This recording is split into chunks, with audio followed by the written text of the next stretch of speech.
media for. Sorry, I forgot to hit record. Oh, that's okay. Everybody has to click that little box. You can also sign up on our website for our newsletter and follow us on social media. So you'll see all the resources we offer, as well as all of our upcoming events. So without further, well, actually, first, if you could add your contact information into the chat box, that would be wonderful. Following the event, we'll go ahead and share all of that information with the guests so you can stay in touch with each other. And we'll also have time for Q&A later in the program, but if you have a question during the session that you want to jot in there, that's fine as well. You're welcome to share. Without further ado, I'd like to introduce our wonderful speaker for today's presentation. Jim Ries is the Director of Business Development at Offit Kurman. They're a full-service law firm serving the legal needs of small to mid-sized privately held owner-managed businesses with 230 attorneys in 14 offices from Charlotte to New York City, with a heavy concentration in the Maryland, D.C., and Northern Virginia region. Jim has access to a deep network of attorney advisors and problem solvers in over 35 practice areas, and he connects business owners to the right attorney who can solve their legal disputes and protect their assets. Jim is a master networker, and he prides himself on being able to make meaningful connections. So thank you so much for sharing your wisdom with us today, Jim. Thank you, Christy. Well done. I think you've probably done that intro half a dozen times for me, so thank you. And thank you, Kim, and thank you, Olivia. Appreciate everything you've done to prepare for us. Those of you who did not make it here this morning, you're missing out on the fidget spinners, because you would have a fidget spinner in your possession if you were here. So reason enough next time to come for the in-person experience. Thank you. Oh, yeah. So pleasure to be here. Great directions, easy to get to. Glad everybody is settled in so we can get started. Good morning. Little gift for you. And I'm not sure, is there a way to make that bigger on the screen? No. Can you all see it? Okay. All right. So, yes, I'm Jim Ries from Offit Kurman. And, the moment you've all been waiting for, by the way, those of you who know me, I brought my hat. Yes. All right. So now we're all fulfilled. We can sort of leave now, right? Anyhow, thank you for having me. Let's see if we can get this thing moving. Yeah.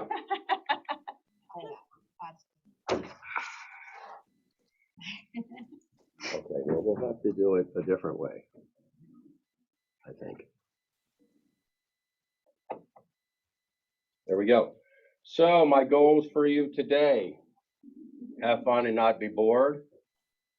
Learn some professional networking tips. We can all use that. Ask questions. So you can interrupt and ask questions, raise your hand, put questions in the chat room. Kim will monitor that for us. I'm going to cover a lot of stuff in like 30 minutes or 35 minutes or so. So feel free to take notes also. And I will point out what I call sound bites. Sound bites are like memorable short phrases that you definitely want to take a note of. There are a few takeaways that I would call sound bites. So first, what is networking? Networking is about knowing more people. Connecting is about knowing people more. So just moving those two words and flipping them, you have a completely different description and about networking and connecting. So again, networking is more of a quantity thing, knowing more people, but then you get to connecting, which is about knowing people more and going deeper with people. That's a good sound. Those are good sound bite right there. So networking, you see the image on the left, that's networking. The image on the right, which John here is more familiar with, that is a network. So they're completely two different things. Just in case you're thinking, well, why do I need to network? Here's a couple of reasons. They're pretty obvious, but it's good to be reminded. meet prospective mentors, referrals, and employers. So a lot of what I read about networking is really focused on people in career transition. Um, whether it's kids in college who are looking for their first job, or if it's an adult in career transition, networking is huge for that. So mentors, always good to meet mentors because we're always trying to increase our professional development and learn more. Referrals, obviously, that's how we build our business. So lots of good reasons to network. Um, Increase job opportunities again, especially in today's world. I worked at my family's business for 31 years, and that would be unheard of now for our kids. There's no way our kids are working anywhere for 31 years. It's just not going to be that way. So the especially the younger people really need to network to meet people and increase their job opportunities. Discover new career interests, same thing. Great to meet people and learn what they do. And again, especially for the younger people, you meeting people, learning what they do for a living, and it might, light bulb might go off in your head and say, wow, that's something interesting I'd never thought of. That would be a cool career. So a lot of career-based stuff. Increase your communication skills. So networking is a good way to practice a lot of things that I'm going to cover today. So, even if you're an introvert, go to networking events and practice conversationalism, talking to people and asking questions and learning about people. Um, Also, stay on top of the latest industry trends. So many of us go to industry or association trade shows. Um, and those are good ways to stay on top of the latest and greatest in our industry. So even if you're not exhibiting at a trade show and you go and walk the floor, you'll learn. You walk away with some good education on products and services within your industry. So that's another plus. List goes on and on. All right, so let's talk about some do's and don'ts as it relates to networking, and we'll start with the do's. Make sure that you go to networking events where the target audience are the people you want to meet. What do I mean by that? So if you are an architect and a developer has an event, you can be sure that that event is going to be a target-rich audience for you. So there are ways you can possibly get in a pre-event registration list. That would help. So know what the event is targeting, who they're targeting, and go to the events where the people you want to meet are going to be. Get a list of attendees, as I mentioned, look at their LinkedIn profiles, practice your elevator pitch, and bring plenty of business cards. If you know there are going to be a certain group of people there, definitely look them up on LinkedIn. Come with some questions that will show them that you've prepared for the event. Follow networking etiquette. These are pretty much common sense. Our parents taught us this: firm handshake, eye contact, etc. Be authentic. You'll hear me talk about a lot. Be yourself because everyone else is taken. So be authentic. Don't try to pretend. Don't try to be a round peg, a square peg in a round hole, because that's a red flag and people will know that. Be interested, not interesting. This is another one of my favorite sound bites. If you're interested, you're asking questions. You're curious. If you're interesting, you're doing all the talking. And that's never a good place to be in a networking event. So make sure you think of some good questions to ask. And it's not a bad thing to prepare for an event and have some questions that you might ask somebody. And besides weather and traffic, there are other things to talk about. I'll get to that later on. So be interested, not interesting. Okay, so add value. Figure out a way to add value. And when we add value and offer to make introductions, it doesn't have to be on a professional level. If you're talking to someone and you're saying, yeah, I did some yard work this weekend, and man, I was pulling weeds. I wish I could find somebody to help. I need to put down some some weed killer. I need to plant some trees. I just can't do it myself. Maybe you know a landscaper and you say, hey, I know a great landscaper. Would you like their name? So doesn't have to be on a professional level, can be on a personal level. Maybe you're looking for, maybe the person you're talking to is like, man, the summer's been really tough. My nanny left and I need some daycare help for my kids. I'm looking for, a 15 or 16-year-old who can stay with my kids a couple hours a day. If you can provide that, man, you are golden. They'll never forget that. So again, doesn't have to be on a professional level, it can be personal also. But find a way to add value. Follow up. I think this kind of slide is in here like 3 times. That's where most of us fail. We do the hard work. We prepare for the networking event. We go to the networking event. We get dressed all nice. We meet good people. We ask good questions. And we get back to our desk. And we got all this work to do. And the business cards go either in your drawer or in the shoebox. And they sit there. You have just wasted the entire time and effort that you made for this networking event. So what I would add to this is, your expectations should be to come away from a networking event with 3 business cards, not 30. I mean, don't be one of those people who's dealing out your business cards and collecting the same amount of business cards. So really focus, and it goes back to on preparing for the events. If you can get that registration list and focus on a couple of people that you want to meet there, that will be time well worth it for you. So you got to follow up, otherwise you're wasting your time. All right, here's some don'ts. Don't start your conversation with a business card. I was at an event a year ago, sorry. And there was a guy, literally, he had his cards, and I was talking to 3 people. He just came up, and he's like a dealer in Vegas. He's dealing out cards. And I pulled him aside afterwards, and I said, what are you doing? Like, you haven't even had a conversation with these people, and you're dealing out your business card. So I would suggest that you get to know someone before you start throwing out your business cards. Invest in some time, as I say here. It's a marathon, not a sprint. So don't network like it's speed dating. And we've all been at those events where you're talking, I'm talking to John, but I'm looking around like, okay, who's better in this room? People notice that, and you just don't want to hop. So it goes back to what I said before. Your expectations should be to walk away with 3 good business cards. So have at least 3 good conversations.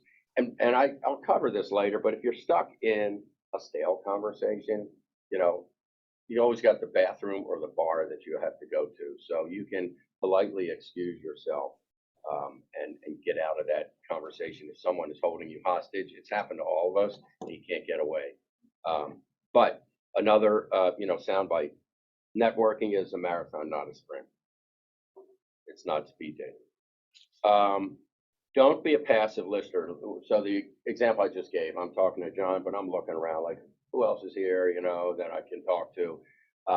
Everybody recognizes that. So, if you're talking to someone, really make it worth your while, worth their while, and make eye contact, nod your head, do all the right things that, your parents taught you to do. And of course, they were right because they were always right. But don't be a passive listener, be an active listener. Don't self-promote.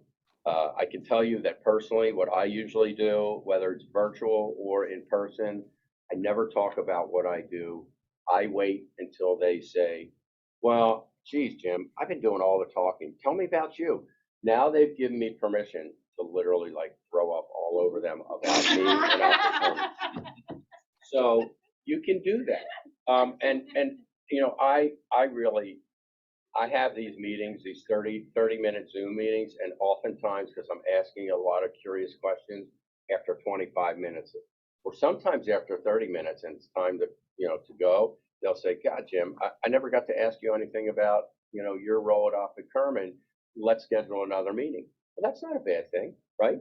So, they'll wait till they give you sort of the opportunity to talk about what you do. Make it about them. And that's a whole mindset. When you go to a networking event, make it about them, not about you. And that's tough for some of us, probably for all of us, because human nature is to talk about ourselves, but really focus on, I'm going to meet 3 good people. I'm going to ask them these kinds of questions and make it about them. Don't hang out with your friends. You see this all the time, right? You're at a Central Maryland Chamber event, and you got 2 of your buddies that you see all the time, and you're hanging out in the corner. You leave, and you're like, I didn't meet anybody. Of course not, but you had a good time with your buddies. That's not really the purpose. So there are people who are introverts, and I'll get to that later, how we solve that problem too. But don't just go and hang out with your friends. It's okay to network with your friends, and I'll get to that in another slide. But don't hang out in the corner just with your buddies and talk about stuff. Don't spend time on your phone. That's obvious. People know that. They'll see it. If you're not paying attention, that's just bad. That's just bad. And don't break the obvious rules. Don't get drunk. We've all seen that, right? So you know what your limits are as far as your liquor, and I would stay below that limit for sure, because you don't want to be that person at the Central Maryland Chamber event that everyone's talking about. Well, did you see them? And they got in their car and drove. I mean, there's a lot of things wrong with that. So now I want to talk about the Ford method. This is not a car. This is the Ford method. This is another one of those sound bites. Okay, so here's the Ford method. The F stands for family in the Ford method. I have this written on a Post-it note on my monitor, and I live by this every day because I'm talking to people every day. So the Ford method, the F is for family. I want to ask people about their family. And you don't have to be intrusive. You don't have to assume someone's married. You just say, tell me about your family. And they will, because I haven't met anyone yet who doesn't like to talk about their family, especially if they have kids or grandkids. I mean, I talked to one of our attorneys yesterday. We talked for 30 minutes. In the first 15 minutes, I said, Ed, tell me about your son and his baseball. His kid's traveling to the Carolinas. He's in this high-level baseball team. He's a pitcher, and we talked about that. And I know we're really happy that I asked, because who doesn't want to talk about their kid, right? So F is for family. O is for occupation. Obviously, you want to ask them questions like, God, how did you get to ABC company? How'd you get there? Everyone has a great story about how they got there. Or what do you love about work? What gives you headaches, etc. But I like to ask what got you there, because you'll uncover a whole lot. R is for recreation. What do you like to do? And you'll learn that, we love to go to the beach. Kim just said, grew up going to Avalon, love going to the beach. Is the ice cream store still there? You'll find some common ground, some stuff to talk about, just like we did before this started. Oh yeah, the Avalon Freeze is still there. The soft serve ice cream is still very popular, blah, blah, blah. Go to the beach. Of course. That's The bakery, like best the part. bakery with the line for no apparent reason. There's a line to this bakery every morning. They got sticky buns. Like sticky buns is a thing in Avalon. Why? I don't know. Because it's not a thing Because anywhere it else. has been for like Right. over 50 years. It's completely tradition. Bowlers, right? Yeah. Right? That's the only one. So recreation, do you like to fish? Do you like to hike? What do you like to do? Guarantee you'll find some commonalities in what people like to do. And then D is dreams. Now, that sounds a little corny. You're literally not asking them, what do you dream about? That would be inappropriate, let's say. But you could say, so what's the future look like for you? So it's an elderly person like me, and they're a business owner. It's fair to ask, what's your transition plan? What's your succession plan? Got any thoughts about retirement? Someone had called me yesterday, and one of the questions was, what's your plan for retiring? And it actually was therapeutic for me to verbalize it, because I realized, I need a better plan. Need to talk about this more, not only with your partner, if you have one, but with other people that you trust. So it's not a bad thing to ask, about, on a professional sense, what are you going to do with your business? Are you thinking about retiring? Or it could be on a personal sense. hey, will you live in Baltimore? You know, let's say they told you they got grandkids. Are you going to stay in Baltimore? Are you going to move near the grandkids? Have you thought about? That's great conversation. I'm talking to people all the time. People my age are talking about retirement and moving. So Charleston is a really hot area. Savannah, Florida, Santa Fe, Utah, places like that are really popular amongst the people that I talk to about dreaming about retiring one day there. So not a bad idea. So that's the Ford method. Family, occupation, recreation, and dreams. There it is again. By the way, be happy to share the slides if you're nice. So, a lot of talk about, I'm sure, anyone here in a leads group? Tell me about the group. BNI or something like that, or? Several different ones. Okay. But yeah, it's a lot of them, it's pure leads. It's, hey, I know a guy who might potentially need something at some point in time, so here's their number. Perfect. That's the greatest example of a lead. I don't know about you. I don't want a lead. I want a referral.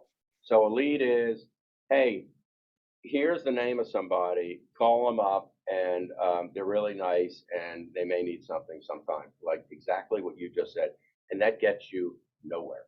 Because I've been on the other end of that call. I'm like, who told you to call me? I haven't seen him in 5 years. I'm not sure what I can do to help you. That's, to me, as good as a cold call. Maybe not even. But a referral, well, let's talk about it. A lead is unqualified, just like you said. It's a chance opportunity with potential, maybe. Not a personal introduction, but it's a phone number and a name written on a piece of scrap paper. Person who is given the lead has no assurance that things will pan out. It's like a cold call. And the lead has not given permission for you to contact them. So, it's like a cold call. It's like, huh? I don't even know him. Why did he tell you to call me? And that's a bad way to start a conversation. Really bad way.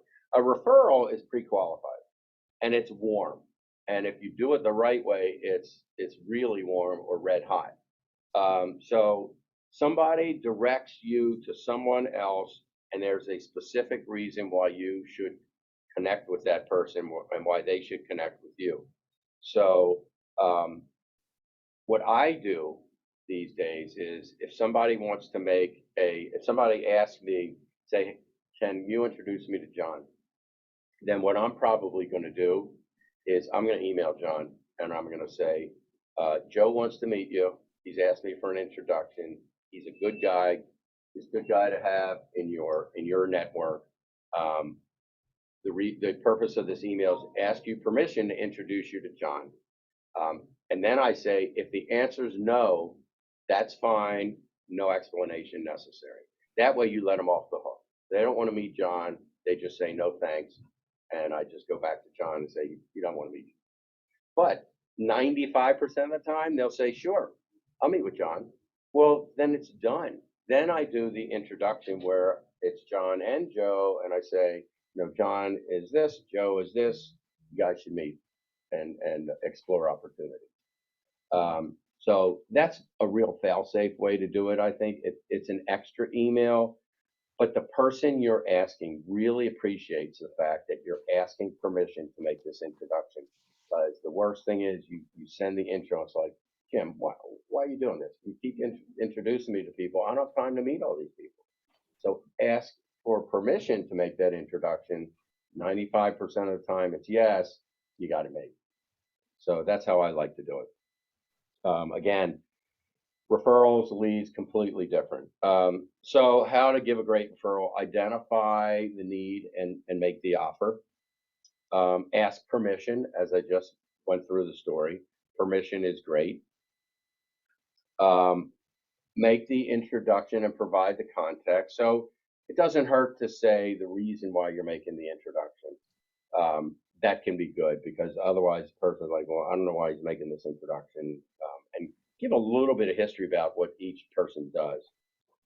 And be the facilitator, which you are when you ask permission to make the introduction, then you make the introduction, you're the facilitator, and then get out of the way. and take yourself out of it. Giving good referrals is a rewarding skill. You will have the power to touch and change lives, and nothing feels better than to be able to give a solid referral. The only thing that's better is that you hear from the people that you introduce, and they're like, man, he's great, we got along great, and we have some common interest, or we know some of the same people, and I think we'll do business together. That's terrific. It's very satisfying. That's why we do it. It also helps you build your network of thoughtful people. So, for me, I'm fairly well known as somebody who makes a lot of connections for people, and it's not by accident. So, you can build your reputation on that. Like Jim's good. He doesn't waste time making connections that are worthless. These are really good connections that he's making. All right. So next, who in here has kids? Okay. So tell us what you can learn about sales from your kids. Just give us a quick story. Quick story. Yeah. Well, my younger son has put up a wall. I can't learn anything from him Okay. because he hardly will talk to me. My older son, he's in cybersecurity. He's kind of beholden to me because I was the one that made the introduction to the company that was a client of mine, and they hired. There you go. Your perfect testimonial for what we just talked about, right? Even with your own son. So anybody have a good story about their kids and how it relates to sales? My kid just graduated from high school, and he is very into improv comedy. And he has flat out pointed out to me that networking is nothing more than improv. Good point. Love it. Because you do not go into a networking event knowing exactly what you're going to say to everybody. You may have a general idea, but improv actors always have a general idea what they're going into. So he completely equates networking to improv. Right. And he actually starts working for somebody doing nothing but networking Friday. That sounds great. Congrats. Well, I didn't exactly get the answers that I wanted, but that I got plenty to share with you. So the first point is confidence is key. I mean, kids, especially the little kids, are completely confident about what they want, and they're relentless. They know it's something that they need. I need this new baseball bat or whatever it is, and they're confident, and they know it, and they'll let you know, this is the one I need. You go to Dick's Sporting Goods or something, and that bat is $40. There's another one looks like it is $10. Nope, that's the one, and they're confident that that's it. Do the bat for $40. I have no idea. I made that up. How much Has it are been they? a while since you've been to Dick's? The last wood bat my son bought was $130. Holy moly! And that's a wood Are bat. the metal bats more? Oh, those are like 3 to 5. Wow. Okay. Great. Well, I have 2 daughters, so that's my excuse. I haven't bought a bat, but My son just signed a pro contract. excellent. That's He's great. getting into one. Wow. Well, I stand corrected on my example, but kids will, not only are they confident, they will hold their position, right? They are relentless. As sales professionals, we can learn from them. We can learn to be super confident in what we're selling. And you've heard it a million times. If you don't believe in what you're selling, you're going to really suck at it. You got to believe in your company, your product, your service, etc. Otherwise, you're not going to be good at it. So take these lessons from the kids. You can convince someone to buy your product, or you can't if you're not sure about it. If you're wishy-washy, you're not selling it. So take it from the kids. They're confident this is the best one. And prospects want to buy from someone who shows confidence. Yep, this is the product you want, or this is our service level. You don't need the platinum. Let's go with the bronze. That's what is fine for you. It's going to be great for you. You just gotta exude confidence. Jim Ross has a Yes. question. Is the conclusion from the kids' experience that you sell them what they want? That you sell them what they want. Right. Well, as parents, don't we always give the kids pretty much what they ask Well, for? that's what I'm saying. So don't you give a prospect what they want? That's the follow-on. Well, you hope that the prospect, that if you're the salesperson like your kid is, that the prospect buys what you're selling. That's where I'm flipping this around. So if we Okay, can be so- more like the kids and be relentless, and I'll get to some more stuff as well. I accept your answer. It sounds good. I'm just trying to understand because what it sounds like is you really would like them to come to you with interest in what you've got. Ideally, Yeah. Yeah, well, the, that's what you're saying. what That's how I'm interpreting it. what I'm saying is, let's be like our kids and let's sell and be confident about our product and service when we're with a prospect, and confident about what we are suggesting.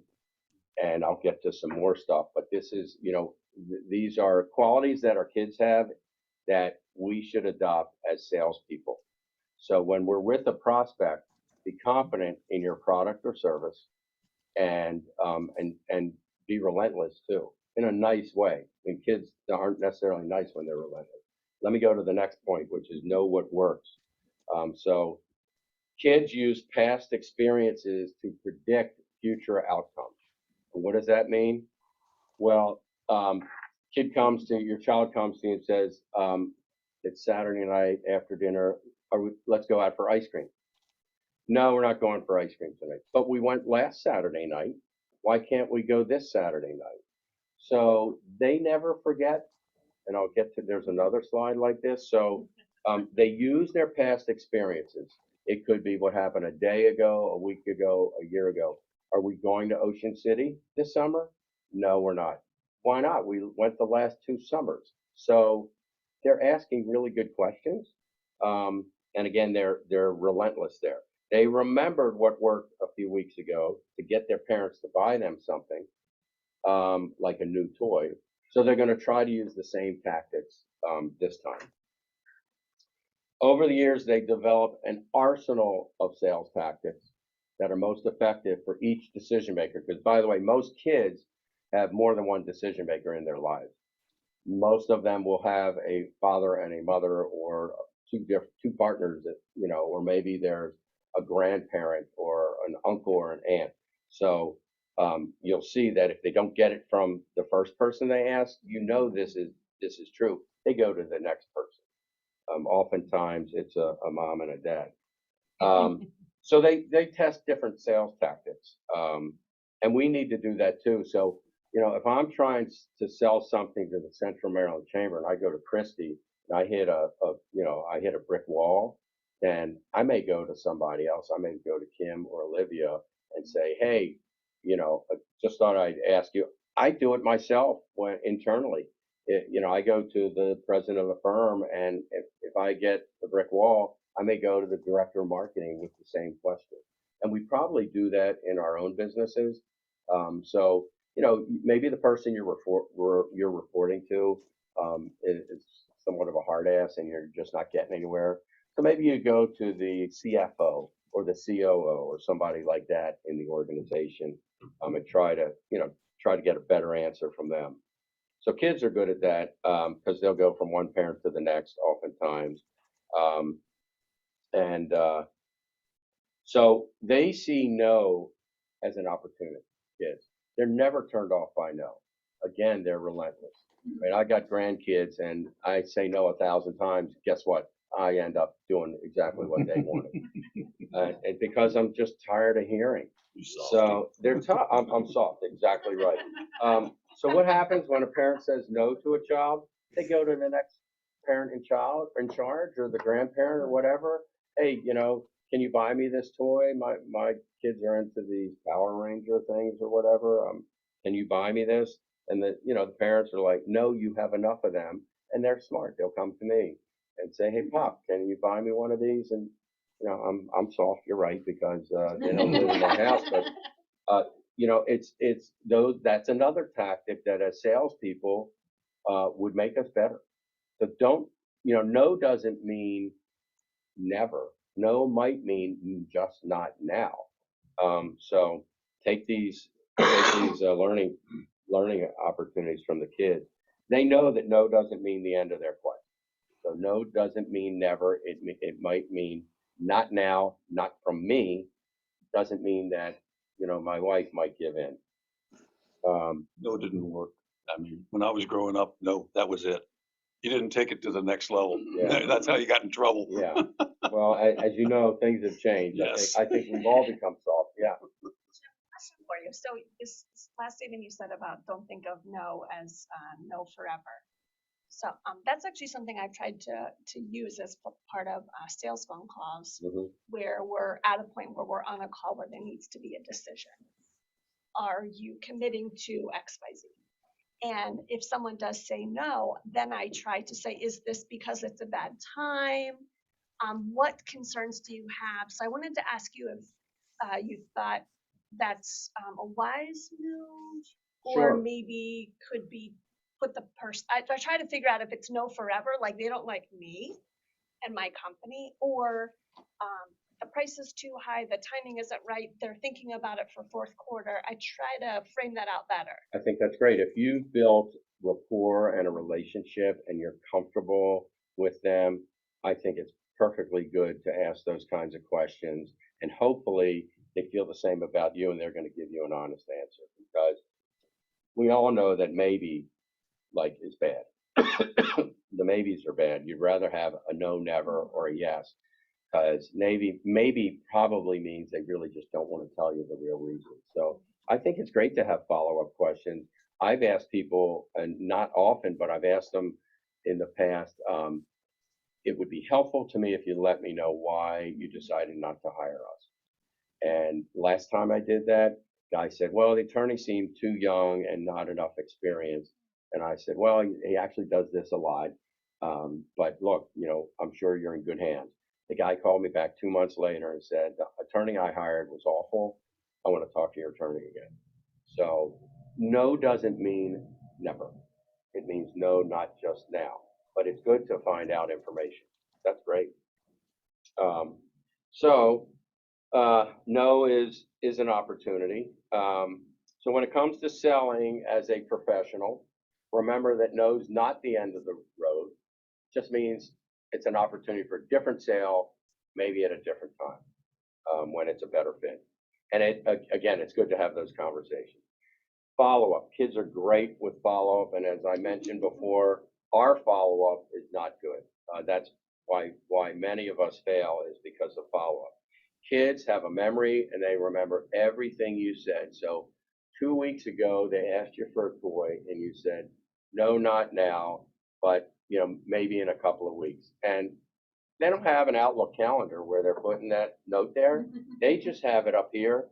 2 weeks later, they're like, remember I asked you for that toy 2 weeks ago and you said, well, maybe in a couple of weeks. So time is up. Like, I want the toy now. So they're great. They're terrific at follow-up. Maybe you said something to appease them at that time, and they're going to come back and make you uphold that promise at a later date, when it's time. So when it comes to professional selling that we do, sometimes it's the right person but the wrong time. Also, as we've spoken before, sometimes it's the wrong person. But in this case, it could be the right person but the wrong time. Good to learn that when you're having these conversations with your prospect. If the prospect has an interest but says it's not the right time, I don't know what you all do. Everybody has their own way. I put a note in my Outlook calendar at the top that says, follow up with Joe. And what oftentimes I do is, on that Outlook note, I'll put the email that I got from Joe that said, not now, but reach out to me in a month. So the email trail is there. And before I email him back, I read the whole email thread and see what he said to me, and and what we were talking about. And then I always take his last email, and that's what I reply to, even if it's a month later. And I'll say, I did this just yesterday. As you recall, when you're in the thread below, you asked me to wait a month because you were working on a trial. I hope now is a better time. You have time to talk next week. So they see it. So because they might forget, but if you have that email thread, it's a great reminder to them. So use that use the prior conversations in your follow-up. There's so many opportunities that are missed in our follow-up. I've talked about this, and so many different slides. Follow-up, follow-up, follow-up. And there's technology out there to help you. There's CRMs. I don't use one. There's manual notes you can use. Everybody has a different system that works for them. There's new stuff that comes on the market all the time that isn't necessarily, totally sophisticated or high tech. So it's good to keep up on it. Another good conversation to have when you're networking with people. Hey, do you ever use a CRM? No, I don't use a CRM. Or yes, I do. What are you using? Is it, does it really work for you? So the follow-up is great. And there are lots of different tools that you can use. Again, be diligent about tracking your conversations. So whether it's the email thread or CRM, whatever it is, and check in on people on a regular basis. Don't just let that fall through the cracks. You need some kind of system so people don't fall through the cracks. That's it. Do we have some questions? Questions from the remote audience? We covered a lot, right? 10:44. We did well. Any questions here? Huh? John, any takeaways? I see everyone's busy writing notes. Give me some sound bites. I like the Ford method. That was the most valuable for me, just because it's my degree is in psychology, so I like having something where I could be like, oh, I can throw that out and talk to people and build a connection that way. So that's what hit me the most. Anybody else? You got some notes there. I did, I was just laughing. I was like, yeah, my big takeaway is don't get drunk, please. Okay, we don't want to know any more No, I about like that. the 3 business cards, because I usually do walk away with quite a bit more than 3, and you're right, it's overwhelming. Yeah. Isn't It it? makes your follow-up thing really hard. If you- Yeah, yeah. I mean, when you said, you have to follow up, I Yeah. looked at her and I was like, I have business cards in my purse right now that haven't gone to like the follow-up bin. And you're right, you have to put in that effort. I'm gonna try to schedule my calendar, so like after I go to an event, maybe the next day, because like we're all gonna go back to the office or go back to our home And office, all of a sudden you're stuff's deep gonna be in. there. That's right. Yeah. But you're maybe thinking, I'll yeah. ask, the secretary to put time on my calendar like the next day, or within 3 days or something, so that way the follow-ups are timely too. By the way, your follow-up should include a LinkedIn invitation with a comment, not just a click and connect with somebody, but hey, great to meet you at the Central Maryland Chamber event. I'd like to find out more about your role at ABC Company. And another great soundbite that didn't make my deck because I learned it recently is a woman who's a LinkedIn expert, and she has this saying, "Show me you know me." So it's okay to reach out to people on LinkedIn and connect with them if you don't know them, but guaranteed everybody on LinkedIn, you can find some commonality. If they're from, where you were talking about, Nashville, right? Was somebody talking about Nashville before the Yeah, meeting? we were talking about Nashville. Talking about Nashville. So if they're from Nashville, you're like, oh, I see you're from Nashville. We went there on vacation last spring. We had the best meal at Joe's Blues Cafe. Even something like that is enough reason to connect with someone and for them to accept your connection. Yeah. But please, if you connect with them and they accept your connection, don't go into a 5-page sales pitch Oh, in no. LinkedIn Messenger. 100%. 100%. It has happened. And I have sent a response to them saying, I'm sorry, I thought you wanted to get to know each other better, not sell me something. I'm not interested. And then I unfollow and unconnect with them. And I say really simply, why would I buy anything from someone who I don't know? And you don't want to be connected with those people anyhow. But if there's somebody that you want to be connected with, there's show me you know me. There's there is something that you can say in your connection request. And I'll tell you what, in my opinion, is a gold mine, and that is your college alumni. And work that college alumni, regardless of where you went to school. You know, everybody loves, you know, if you went to school in, you know, Penn State, like the Nittany Lions, it's really simple to send a LinkedIn connection request and, you know, go Lions or something like that, whatever it might be. That is your greatest, in my opinion, your greatest common thread on that you can find on LinkedIn is where they went to college. And man, if you went there, your brother, your sister, your mother, your father, anybody in your family, who doesn't love to talk about their college, right? Even if they were a rival.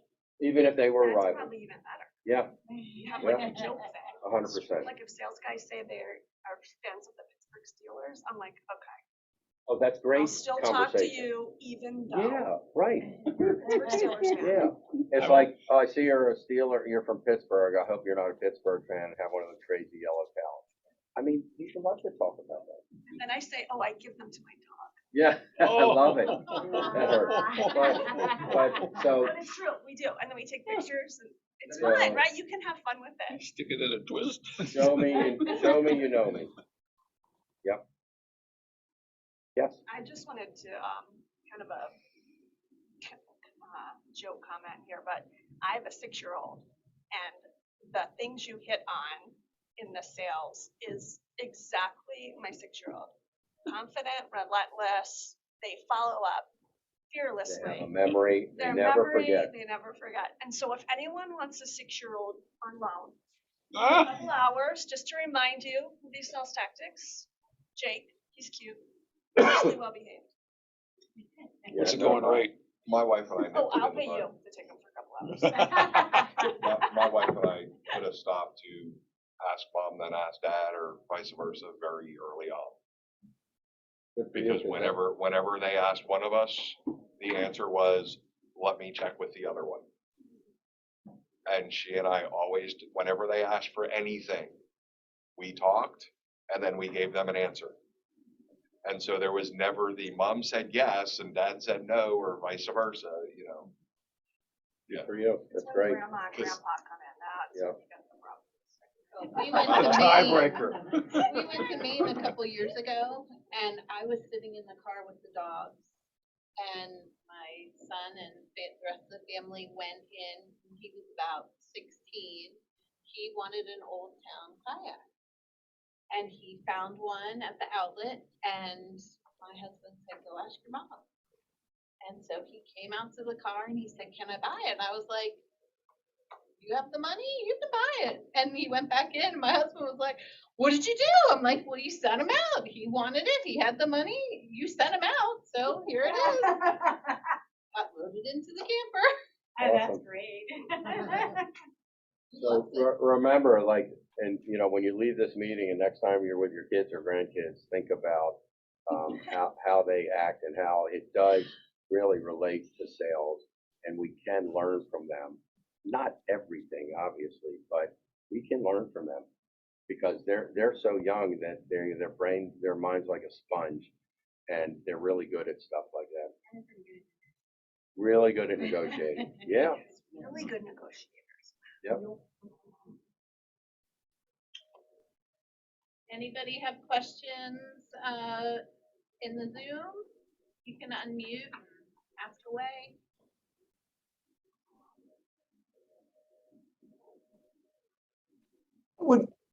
I wouldn't call it a question.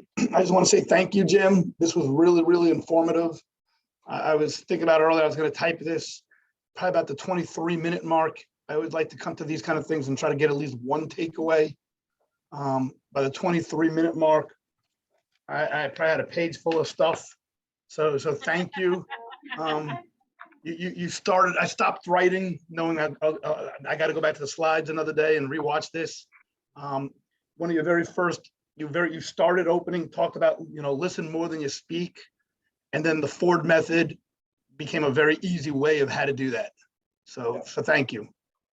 Yeah, and thank you for your comments. And as I said, I got that Ford method and the show me, you know me, on a little Post-it note right right on my monitor. And it works. It really does work. So thank you for your comment. Jim, what I appreciate is your consistency. You know, I mean, I've been encountering you for what, 4 or 5 years, and you're always on it. You're running your process. You don't deviate, and it works. So, you know, you're a great example for the rest of us. Well, thank you very much. And consistency is important, not only in sales, but in networking and connecting and business development. Very important. And that goes along with being authentic. So if you're naturally consistent and you're being authentic, then it just follows suit. But, you know, don't go to these networking events and try to be something that you're not. Just be yourself. You know, people like you the way you are. And they can, if you're an imposter, they can see through that right away. And the other piece is, I've seen it in myself over the years, and certainly in my clients, you know, we have the flavor of the month. Oh, now how are we going to find new clients and develop relationships? You know, we try that for a while, then we fall away from it. No, it's basic blocking and tackling, and you just keep doing it. Yep, stick to the basics, for sure. 100%. Well, thank you. I'm gonna see, Christy, do you have any, ending comments? Oh, I thought Christy like took off after the first 5 minutes. Oh, no. I learned a lot from you. Christy, how was that book you've been reading? No, I learned a lot from you and have my own notes. So thank you, Jim. Thank you for having me. Well, thank you to all of our guests for joining us today. And again, thank you so much to Jim Ries with Offit Kurman for sharing so much of his knowledge with us today. We do hope that you will join us for future webinars and events, and our schedule can be found on our website at centralmarylandchamber.org. But I'll quickly mention a couple of networking events where you can practice the tips that Jim shared today. On July 14th, we're hosting a networking mixer. It's 4 to 6 p.m. and that is at Mutiny Scratch Kitchen and Bar in Elkridge. So we'll have food and drinks and lots of networking and fun. So I hope you can join us. We'll also have our next Membership 101 session on July 28th, and that's where you learn all about the chamber in under an hour. And last but not least, on August 10th, we're hosting our annual Power Connections Networking Breakfast. As many of you know, we host this event every year at the Maritime Conference Center. And this year we've invited over 10 other regional business organizations to join us. So while you'll see all your Central Maryland Chamber friends, you'll also see a lot of new faces you can introduce yourself to and practice Jim's tips. So this event typically sells out, so make sure to sign up early if you're able to be there. And if you haven't yet joined the Chamber, we would love to have you as a new member.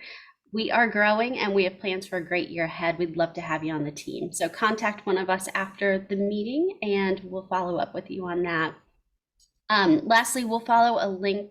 We will follow up with you and share a link to the video of this session with Jim's contact information in case you have follow-up questions, as well as the attendee contact information from the chat with you a little later today. So thank you again, Jim, for a great presentation, and we hope to see all of our guests here at another event soon. Have a great day. Thank you.